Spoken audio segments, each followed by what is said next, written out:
Hello, Make Lunch friends. I'm Elaine and I'm part of New Life Church in Letchworth, and I also volunteer on the team for Make Lunch. I'm so glad you could join us for today's session. I can't believe it's the last one. We've had such a great summer together. In today's session, our theme was Marvellous Me.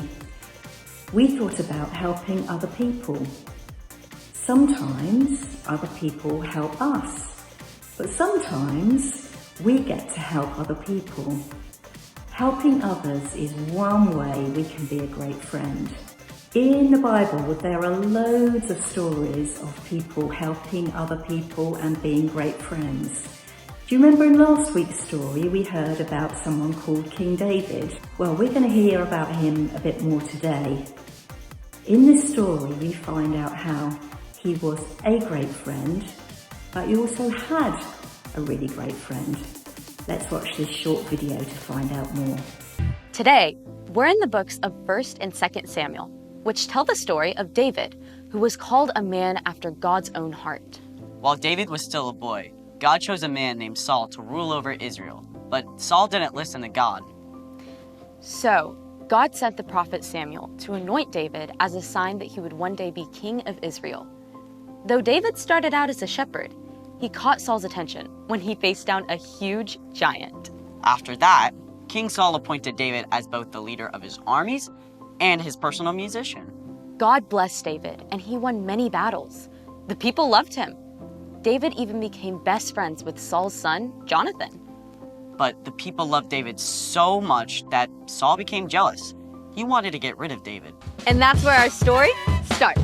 Take it away! Hey everyone, I'm Padma. Hi! Today, we have a thrilling tale of friendship and promises. Promises broken and promises kept. As David grew in popularity, King Saul became so jealous that he gave orders for David to be killed. As David's best friend, Jonathan ran to warn David. My father is looking for a chance to kill you. Find a place to hide in the field. My father and I will come and stand there. I'll speak to him about you, and then I'll tell you what I find out. Jonathan begged his father not to hurt David. Please, don't do anything to harm David.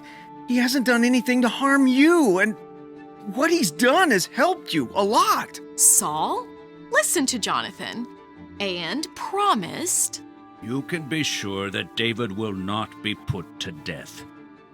Jonathan told David, so David returned to the palace. But Saul didn't keep his promise. One night, Saul's jealousy of David became so great that he picked up a spear and hurled it at David.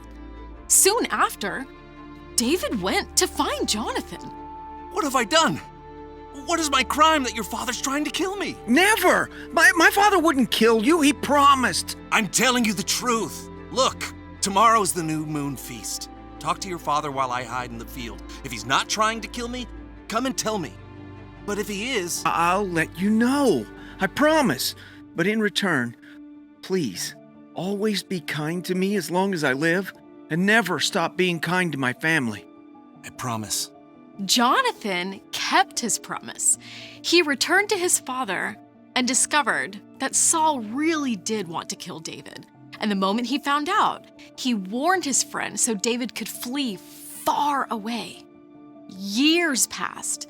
David escaped Saul again and again until one day, Saul and Jonathan were both killed during a battle. David was heartbroken over the death of his best friend. He mourned for days, but eventually, David was made king in Saul's place. When David was king, he remembered the promise he made to take care of Jonathan's family. My friend Jonathan is gone. Is there anyone still left of his household? God has been very kind to me, and I would like to be kind to that person as well. Jonathan's son Mephibosheth is still alive. He's unable to walk because of an injury he received as a child.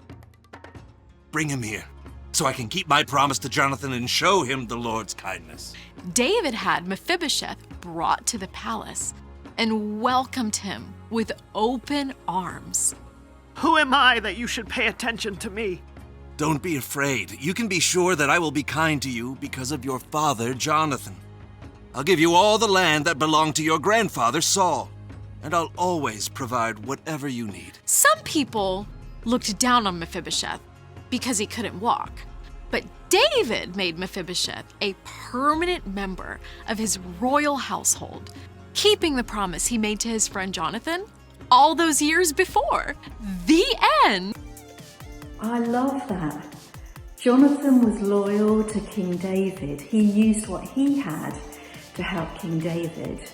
And King David was loyal to Jonathan. He used what he had to help Jonathan and Jonathan's family, even after Jonathan had sadly died. King David told Mephibosheth, "Don't be afraid, I will be kind to you." I hope that story inspires you to find ways to be kind and help other people. And I hope that as you are kind and help other people, you'll also remember how marvellous God is and how marvellous you are too. We can't wait to see you at another Make Lunch event coming soon. And we'd love to see you at New Life Church too. If you'd like to join in the fun, check out our website to see details of what's going on. Looking forward to seeing you soon. Bye.